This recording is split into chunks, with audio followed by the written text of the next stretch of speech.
Baik, bunda-bunda yang solehah, kita lanjut. Ini masih membahas bab tentang solat. Wa qala al-muallif rahimahullahu ta'ala nafa'anallahu bi'ulumihi fid darain. Bismillahirrahmanirrahim. Faslun walladzi yubtilus salata ahada asyara syai'an. Bermula satu pasal yang membatalkan solat itu ada 11. Adapun yang membatalkan solat itu ada 11 macam di dalam kitab Abu Suja yang sudah kita pelajari beberapa hari lalu. Sekarang masuk kepada bab membatalkan solat ada 11.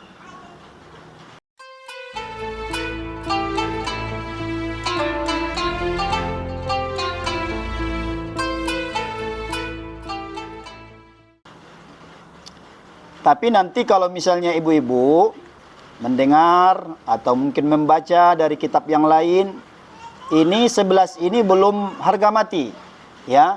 Karena bicara fikih itu bicara yang sangat luas, dan ulama-ulama dalam menulis karya-karyanya itu memang banyak berbeda pendapat di beberapa hal. Jadi nanti tidak usah heran kalau misalnya dengar misalnya dari ustadz yang lain yang membatalkan sholat ada 15. Ada seperti itu menurut mazhab yang lain. Kadang-kadang menurut mazhab Syafi'i beda imam, beda ulama, ada juga perbedaannya gitu. Seperti di sini kalau dalam kitab namanya Al-Fiqhul Islami wa Adillatuhu, ini yang membatalkan sholat itu di sini kata beliau 18. Ya jadi beda-beda macam-macam. Nah, ini memang kita pilih kitab ini di samping sederhana, juga insya Allah bahasanya juga mudah kita cerna gitu ya, untuk nanti masuk ke kitab-kitab selanjutnya yang lebih tebal. Tapi ini juga sudah alhamdulillah, kalau kita bisa memahami ini udah cakep lah ya, mudah-mudahan sudah cukup buat kita, terutama kebutuhan kita sehari-hari dalam melaksanakan ibadah khususnya sholat. Jadi hari ini kita mempelajari satu bab, yaitu yang membatalkan sholat. Artinya kalau kita melaksanakan salah satu di antara 11 ini, sholat kita batal. Kalau batal berarti bagaimana tuh? Batal bertemu, berarti nggak jadi ya. Batal apa lagi? Batal pergi ke CCM, berarti nggak jadi kalau batal. Batal itu nggak jadi. Artinya kalau nggak jadi berarti ya nggak ada nilainya. Terus bagaimana kalau saya Pak Ustadz udah sujud, rukuk, dan itu saya lakukan bertahun-tahun, ya nggak ada nilainya, karena batal. Yang pertama, Masya Allah. Apa yang membatalkan sholat di sini? Kata beliau, yang pertama adalah al-kalamul amdu, berbicara dengan sengaja.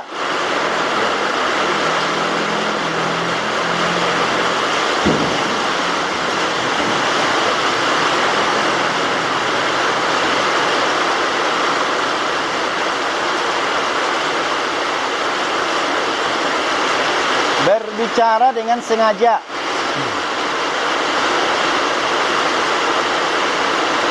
Alhamdulillah. Contoh takbir, Allahu Akbar. Kita lagi sholat, anak kita lewat nih, misalnya segede si Disti, bahkan ada si Disti lagi megang-megang kabel colok sambung. Kita lagi sholat, depan mata kita takut dia cilaka. Jangan dipegang, batal udah. Ya, ada yang begitu bu? Kayak bocah kecil di masjid sholat, kalau saya perhatikan, yang sore, yang siang, yang sore khususnya maghrib, itu saya kadang-kadang kan, kadang qobliyah di sini, masuk ke masjid, masih ada yang bercanda-bercanda. Ada ngomong sama temannya, ada satu sholat, temannya bercanda, dia nengok ke kanan, sholat nggak boleh ngobrol. Tapi dia udah ngobrol, itu batal sholatnya. Al-kalamul amdu, berbicara dengan sengaja, nggak boleh. Kemudian yang kedua yang membatalkan sholat, wal amalul kasir, banyak bergerak. Nah, ini nggak boleh, diperhatikan. Banyak bergerak. Saya sendiri ini banyak ya melihat orang-orang, kadang-kadang kita juga bingung juga gitu. Padahal kalau yang ini nih banyak bergerak ini rasa-rasanya di mazhab yang lain juga membatalkan gitu. Tapi kalau kita perhatikan memang ada beberapa orang sholat itu dari awal sampai terakhir itu kadang-kadang tangannya nggak bisa diam, kadang peletekin jari-jarinya, tek tuk gitu. Kadang begini, kadang topinya begini, banyak bergerak. Nah, di sini kalau kita banyak bergerak itu sholat kita menjadi batal. Bagaimana Pak Ustadz kalau misalnya ada yang gatal? Nah, ini gimana gatal? Yang pertama gatal di hidung. Sholat, Allahu Akbar. Tiba-tiba gatal, emang gatal banget tuh. Sampai kita nggak kuat nahannya. Terus bagaimana caranya kalau banyak bergerak? Caranya begini Bu. Garuknya jangan langsung. Maksudnya jangan berturut-turut. Nah begini. Cek sekali. Masih gatal lagi. Digininkan lagi. Masih gatal lagi. Tapi jangan begini nih. Oh, nih sampai begini. Terus ntar gatal lagi sebelah sini. Gini lagi. Gatal lagi gini lagi. Udah batal udah semua. Caranya bagaimana? Caranya sekali-sekali. Jangan berturut-turut. Sekali. Kencangan aja garuknya. Iya. Nah, kencangan aja garuknya. Nanti kukunya perlu juga tuh begitu ya. Masya Allah. Gimana Bu? Pilek? Ya udah biarin aja kalau pilek wah giniin aja. Gak apa-apa. Ya. Kan ingus nggak najis. Nggak apa-apa, lapin ke muka, nggak najis. Ingus nggak najis. Ya. Jadi ingus itu ibu sekalian, itu adalah sisa-sisa kotoran dari otak manusia. Subhanallah. Jadi kalau kita merenung, mentadabburi, nggak usahlah ngelihat jauh-jauh. Kita ngelihat badan kita ini aja, kata Ibnul Qayyim Al-Jauzi, pasti orang itu tidak punya kesempatan untuk tidak bersyukur kepada Allah. Melihat badan kita ini aja. Jadi lubang hidung kita ini Bu, coba lihat. Semestinya kan ini kuping 2. Mata 2, ya, tangan 2, kaki 2, semua organ-organ kita ada 2. Kenapa hidung cuma 1? Iya, itu subhanallah. Lah kalau dibikin Allah 2 kan repot. 1 di sini, 1 di sini. Iya. Tapi Ibnul Qayyim mengungkit hikmah organ-organ itu 2. Misalnya kuping. Kata beliau kalau ini 2, kalau misalnya 1 budak masih ada 1 lagi cadangan. Iya. Terus juga mata juga begitu. 1 begini masih ada begini. Tangan juga begitu ya. Kita banyak lihat orang 1 puntung, tapi 1 lagi masih bisa. Kaki juga sama. Kenapa hidung nggak 2? Ntar kalau misalnya nggak berfungsi 1 bagaimana? Nah, subhanallah, coba perhatikan. Allah memang memberikan 1 ibu, tapi sejatinya 2. Kenapa? Karena yang 1 ini diberikan pembatas tuh. Ya, pembatas nih hidung kita nih. Jadi kalau kita bicara tentang medis terkait dengan anatomi tubuh kita ini, subhanallah. Jadi 1 organ, tapi ada pembatasnya sehingga nanti berfungsi. Kalau yang kita sebutkan tadi ingus itu sisa-sisa kotoran otak. Keluar 1 dari lubang yang 1, udara menghirup. Karena kita menghirup udara dari hidung. Coba kalau misalnya nggak ada pembatasnya, ingus keluar, napas nggak bisa, ngapain kita? Iya kan? Nah tuh keluar dia. Subhanallah. Itu Allah, begitulah telitinya Allah menciptakan manusia. Bahkan subhanallah ya, hidung ini, perkara masalah 1 aja, masalah hidung ini, manusia mendapatkan kejayaan. Contoh, kebayang nggak oleh kita Bu? Seandainya manusia tidak diberikan nikmat bisa mencium. 1, parfum nggak ada. Benar? Nggak ada parfum. Buat apaan parfum? Nggak bisa nyium. Nggak bedain mana busuk, mana wangi. Nggak bisa dibedain. Tapi dengan adanya indera penciuman ini, subhanallah, melahirkan ekonomi yang sangat dahsyat. Coba parfum sekarang berapa harganya? Iya. Ibu-ibu, ada yang nggak punya parfum 500.000? Tapi saya mencium aromanya ada kayaknya. Ada katanya Bu, parfum sampai 1 juta gitu ya. Ada yang berjuta-juta. Kita lihat cuman botol kecil gitu. Ya Allah. Tapi emang iya sih. Kalau kita bedain yang 10 ribuan, yang cebanan, sama yang 20 ribuan aja tuh, ketahanannya jauh. Iya. Parfum laki-laki aja tuh, beli yang 10 ribu isi ulang. Sama beli yang 20 ribuan tuh. Yang 20 ribuan awet. Bener. Kalau yang ceban tuh, Masya Allah, paling sehari udah habis dia baunya. Kadang-kadang nggak nyampe.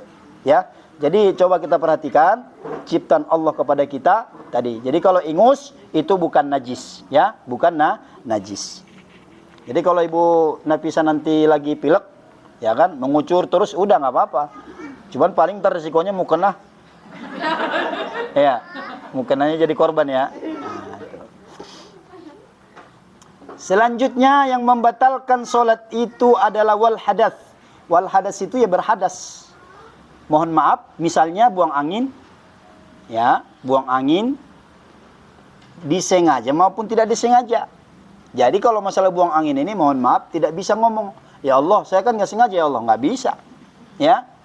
Nah, apalagi perkara buang angin ini memang sangat-sangat sensitif. Maksudnya bagaimana? Kadang-kadang dia itu, kalau waktu itu kalau nggak salah udah saya jelasin ya. Yang pertama yang perlu kita perhatikan, bicara tentang buang angin ini, satu, suaranya bisa kita pastikan bahwa kita betul-betul sedang buang angin. Yang kedua, kata ulama, kalau memang suaranya susah atau nggak kedengaran, maka yang kedua, apa yang kedua? Rasain deh tuh baunya, ya. Nah, makanya tadi hidung berfungsi lagi tuh. Rasain aja tuh, ya. Kalau udah kecium ada yang berubah aromanya, berarti kita sudah buang angin. Berarti sudah batal sholatnya. Nggak boleh dilanjutin kalau sudah batal. Nggak boleh dilanjutin. Ustaz mau nanya nih, kan Iya. kalau lagi sholat nih ya, terus kita lagi goreng, terus lagi sholat inget gorengan kita makan. Masya Allah, iya. Apa tuh? Membatalkan sholat apa? Memang iya sih, iya. Sering begitu ya. Iya. Ya, jadi memang ya kalau mama kita kan memang aktivitasnya begitu ya. Nah, jadi siasatnya bagaimana? Ya kalau bisa memang kita lagi sholat kan cuma 5 menit ya. Nah, jangan digoreng dulu dah ya. Daripada ntar kepikiran mulu bagaimana ya. Nah, kalau udah terlanjur, ya paling kehusukannya berkurang tapi nggak membatalkan. Tidak membatalkan. Makanya husuk itu tidak menjadi syarat dalam sholat. Artinya apa? Kalau seandainya husuk masuk dalam syarat sholat atau rukun sholat, maka kita semua nggak ada yang sah sholatnya ya, nggak ada yang husuk udah, ya. Jadi husuk itu memang adalah makom orang-orang yang istimewa. Nah, tapi kita memang harus terus berjalan ke sana, ya, harus terus berjalan ke sana. Makanya saya ini sepanjang bulan Rajab ini, di mana kesempatan ngisi Rajaban, itu hal yang perlu saya sampaikan adalah terkait dengan kehusuan dalam sholat. Bagaimana caranya? Sederhananya, kalau kita perhatikan peristiwa itu kan Rasulullah sebelum berangkat bertemu dengan Allah, itu ada 3 simbol dunia yang Allah hadirkan kepada Nabi. 1, istri tercinta meninggal. 2, paman tercinta meninggal. 3, ekonomi Rasulullah dengan persahabat betul-betul dalam keadaan himpitan yang sangat luar biasa. Jadi 3-tiganya ini simbol dunia. Artinya, Nabi sebelum berangkat bertemu dengan Allah, maka 3-tiganya ini datang kepada Nabi. 3-tiganya di dunia. Sekaligus 3-tiganya ini memang merupakan syarat orang bahagia itu, ya. Orang kalau misalnya 1 nggak punya pasangan, biar kata dia, ini mohon maaf ya, saya nggak tahu nih, tapi kita di sini semua ada pasangannya ya Bu ya, punya pasangan semua ini ya. Biar kata orang nih, coba kalau kita lihat, ada nggak orang itu misalnya perempuan, umur sudah 35, beranjak 36, belum juga nikah, tapi karirnya mencreng, ya, gajinya sebulan 20 juta. Itu perempuan gajinya 20 juta. Terus berjalan waktu, 37 tahun masuk. Kira-kira nih Bu, kita mendangnya nih. Cuman jangan kita ungkapin deh tuh. Cuman kira-kira kita ngelihat itu perempuan bahagia apa enggak Bu? Kurang lah ya. Biar kata duit udah puluhan juta, belum punya pasangan, Masya Allah. Apalagi nanti sudah umur 40 tahun, belum juga nikah. Duit mah dia ada. Saya ada waktu itu saya di Jambi. Nih, mudah-mudahan teman saya bisa nonton ini. Jadi dia punya empok, kalau bahasa Betawinya, itu ya PNS gitu. Rumahnya sudah ada, kebunnya sudah ada, semuanya udah ada. Tinggal atuh doang yang nggak ada. Pasangannya belum ada. Kapan ada mau ta'aruf, mau coba-coba mendekatin, gagal aja. Ada aja halangannya. Nah, itu dia mengaku sendiri. Umroh udah, ya, kemana-mana bisa, duit banyak, mau ngapain, ya kan? Cuman satu itu doang tuh. Ya, satu itu doang tuh yang nggak bisa. Artinya apa? Dia dalam menjalani kehidupannya mengaku sendiri, semua yang ada ini rasanya hampa. rasanya hampa. Makanya kita bersyukur dah tuh ya Bu ya. Kita punya pasangan, Masya Allah. Itu kita nikmat yang ada pasangan itu nggak bisa dibayar dengan apapun. Bener. Jangan kata muda kayak kita nih. Yang udah agak tua juga biar nggak ada pasangannya, udah tua nih, tetap nggak enak hidup. Benar ya? Kalau kita lihat nih orang tua saya misalnya. Ayah saya 88, ibu saya 78 tahun, alhamdulillah masih hidup. Itu mereka subhanallah. Kalau saya lihat di situ rahmah doang yang ada. Rahmah itu kasih sayang, cinta yang tulus karena Allah Ta'ala. Udah nggak ada mawaddah. Kalau mawaddah itu cinta, tapi motivasinya masih ada dasar karena yang berhubungan dengan dunia. Karena istrinya cantik, karena suaminya gagah, itu mawaddah. Tapi kalau rahmah itu udah nggak ada, unsur itu udah nggak ada. Hanya tinggal semua menjalani rumah tangga itu karena cinta, karena Allah Subhanahu Wa Taala. Itu luar biasa, ya. Walaupun dia cuma berdua di rumah, saya lihat, masya Allah, bahagia luar biasa. Jadi oleh karena itu tadi kembali kepada peristiwa tadi, kalau kata Ibnul Qayyim Al-Jauzi, kalau kita ingin mendapatkan sholat yang khusyuk, maka sebelum berangkat sholat, ibu-ibu misalnya sholat di rumah, sebelum melaksanakan sholat, tiga-tiganya ini ditinggalkan. Nah, baru bisa bertemu dengan Allah sebagaimana bertemunya Nabi ketika Isra Mi'raj di masa lalu. Begitu maksudnya. Artinya apa? Sepanjang orang tidak bisa menanggalkan pokok-pokok ini tadi yang berbicara tentang dunia ini, maka sepanjang itu dia susah untuk khusyuk dalam sholat. Maka kata Rasulullah apa? As-salatu mi'rajul mu'minin. Sholat itu bagaikan mi'rajnya orang-orang beriman. Apa itu? Jadi nama saya ini Bu, ada asbabnya, ada sebab-sebab diberikan.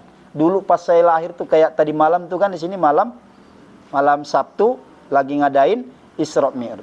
Malam itu saya lahir. Kalau orang dulu kan orang kampung memang begitu ngasih nama. Momentum aja. Iya. Kenapa? Iya ulang tahun ini. Saya traktir deh sama aqua gelas ntar. Jadi artinya kalau kita sholat ibu-ibu sekalian, itu sebenarnya semestinya ya, lagi kita sholat itu memang kesempatan kita naik. Bukan badan kita yang naik, tapi ruh, perasaan, jiwa, perhatian kita naik, komunikasi dengan Allah. Maka kata Rasulullah, as-salatu mi'rajul mu'minin. Bagaimana caranya supaya naik? Harus ada sayapnya. Ya, kalau nggak ada sayapnya nggak bisa, orang terbang mana bisa.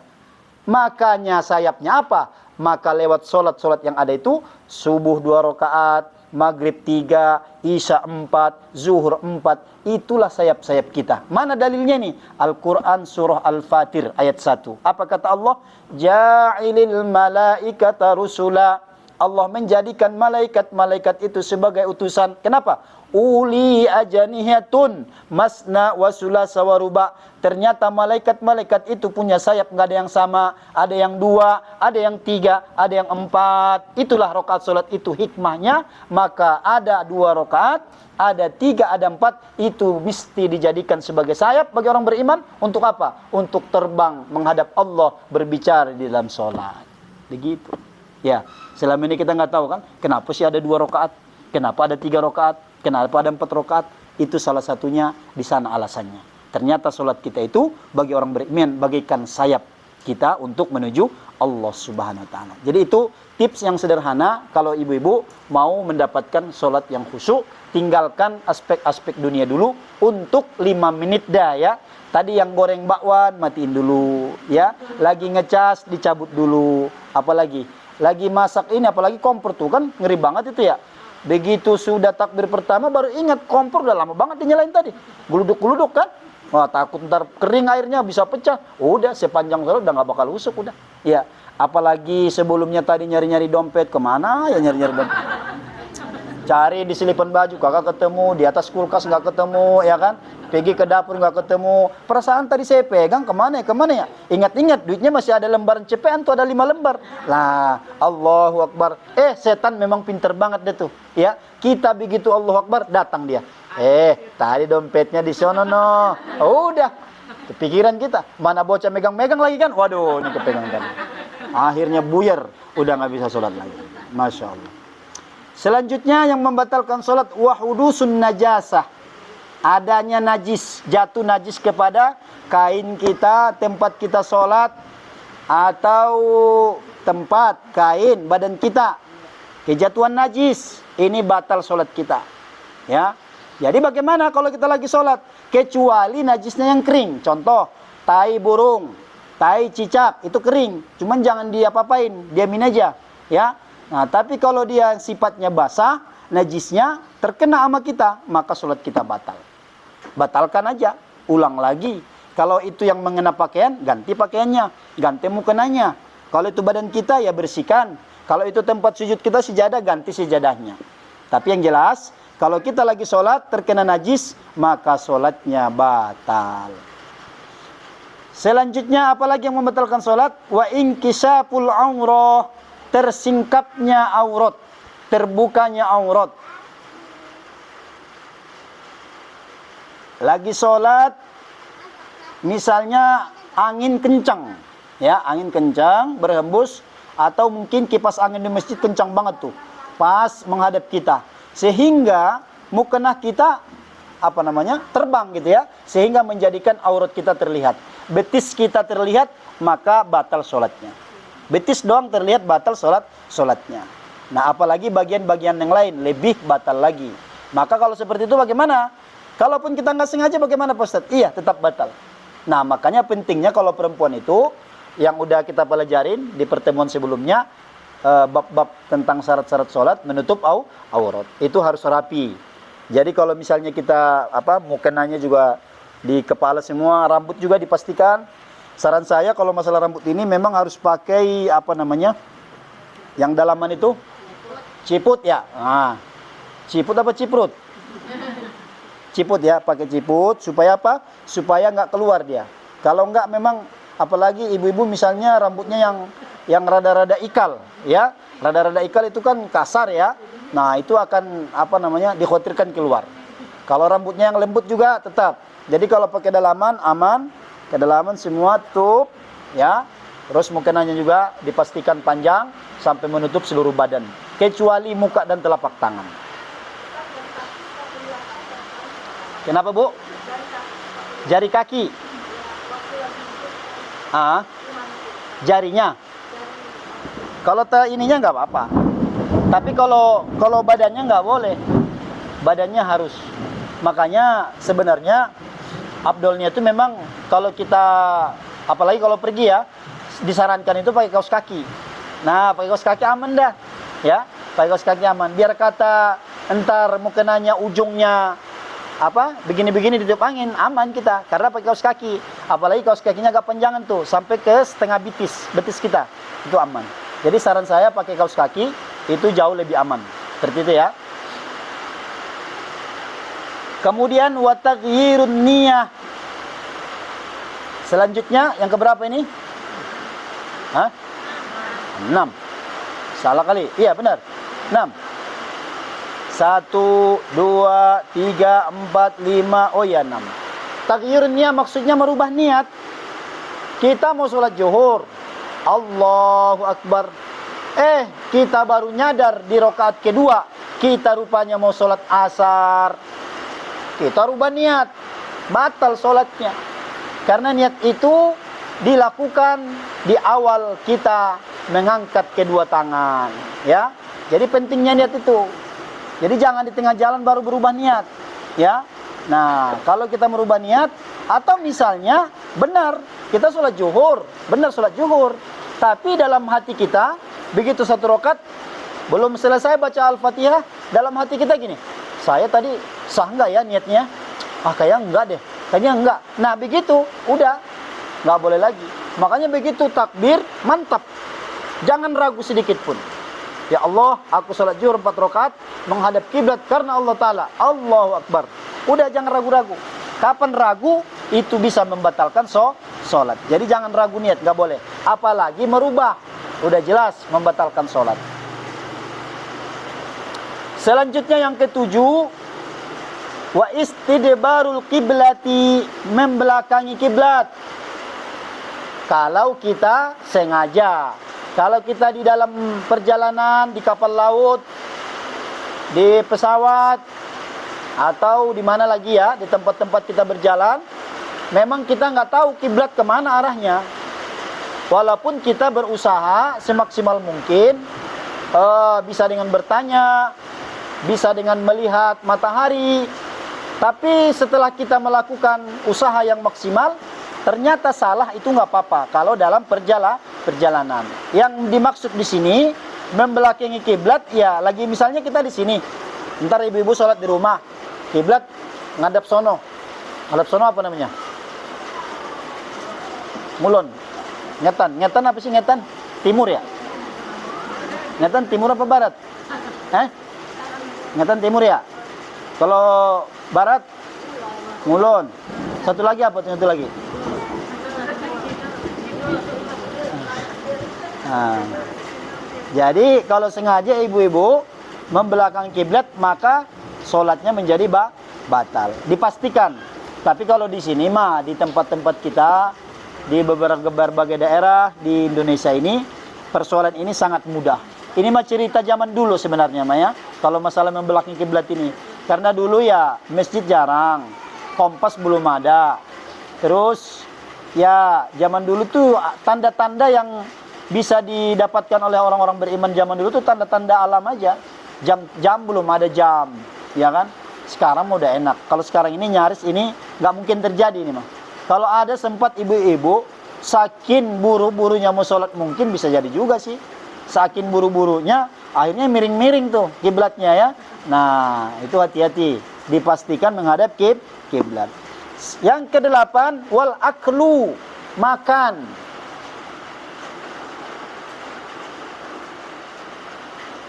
Makan juga membatalkan sholat. Nah, ini yang saya sering sampaikan. Juga ini berkorelasi dengan apa yang disampaikan oleh Kanjeng Nabi. Laula an asaqqa ummati la amartuhum bisiwak fi kulli shalah. Seandainya tidak memberatkan, kata Nabi, aku akan memerintahkan umatku untuk bersikat gigi setiap mau sholat. Abdolnya seperti itu. Kenapa? Karena apalagi orang Indonesia. Ya, orang Indonesia kan semua dimakan ya Bu ya. Mulai dari yang keras, yang lembut, yang manis, yang asin, yang kasar, semua masuk. Ya, kalau di tempat lain, di daerah lain, makanan terbatas. Ya, kayak misalnya di Eropa, nggak kayak di kita di sini mah. Ya, kalau kita di sini semuanya dimakan. Nah, dikhawatirkan nyangkut-nyangkut di sela-sela gigi kita. Apalagi kalau kita punya gigi misalnya udah mulai apa tuh istilahnya ya, ibaratnya pagar udah mulai jarang-jarang gitu ya. Nah, gigi kita udah mulai jarang-jarang, terus makan rendang. Habis makan rendang nggak sikat gigi karena buru-buru, atau mungkin karena merasa kan sikat gigi nggak rukun, nggak wajib. Udah biarin kumur-kumur aja. Ternyata dengan kumur-kumur itu sisa-sisa daging yang menyelip di gigi kita nggak hilang, nggak bakal bisa pergi kalau bukan sikat gigi. Ibu nekat tetap sholat. Begitu dalam keadaan sholat, namanya kita baca. Kalau kita baca ibu, lidah kita itu kemana-mana, nabrak gigi atas, gigi bawah, gigi samping. Nah, kesentuh sama daging rendang yang nyelip tadi. Kita lagi sholat, tinggal segini doang. Itu gimana? Itu kudu kita keluarin. Nggak apa-apa, diginiin, buang. Jangan ditelan batal. Ya, kali ntar tadi makannya masih tanggung, wah sayang banget nih dibuang nih, telan makan, batal sholatnya. Yang ke-9 yang membatalkan sholat ini sama, wasyurbu. Wasyurbu itu minum nggak boleh.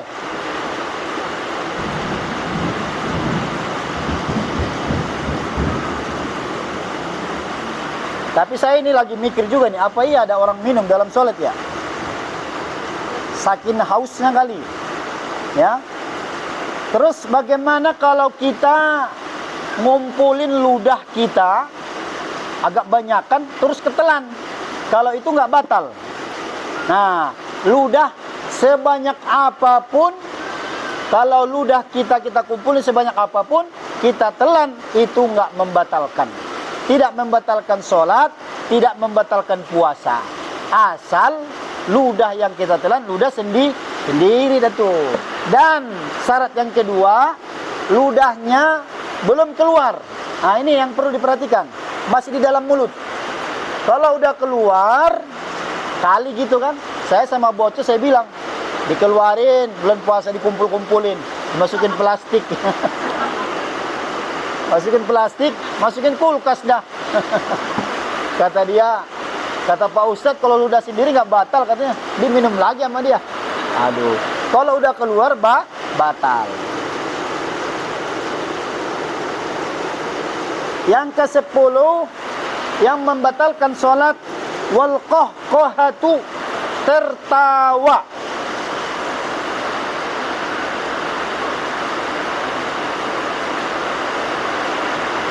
Ketawa. Atau misalnya di dalam kitab yang lain dijelaskan, ketawa itu ukurannya sampai mengeluarkan bunyi suara minimal 2 huruf. Ya, barangkali tadi lagi habis bercanda sama anak, sama bocah, masih ada sisa-sisa lucunya kan, bisa jadi itu. Jadi kita hik gitu kan, ada 2 suara, ada 2 huruf yang keluar, batal sholatnya, nggak boleh. Gimana Pak Ustadz kalau cuma senyum doang? Kalau kita senyumnya, kita lagi sholat nih, gara-gara kita ada lucu tadi kita senyum, dalam mazhab yang lain itu juga nggak boleh. Bikin masa sholat senyum sih ya. Nah, jadi kita begitu sholat itu sudah kita betul-betul sadar sedang berbicara dengan Allah. Jadi nggak mungkin senyum. Jadi tertawa, senyum nggak boleh. Apalagi sampai mengeluarkan huruf, itu pasti batal. Yang ke-11 yang membatalkan sholat adalah wariddah, murtad. Murtad.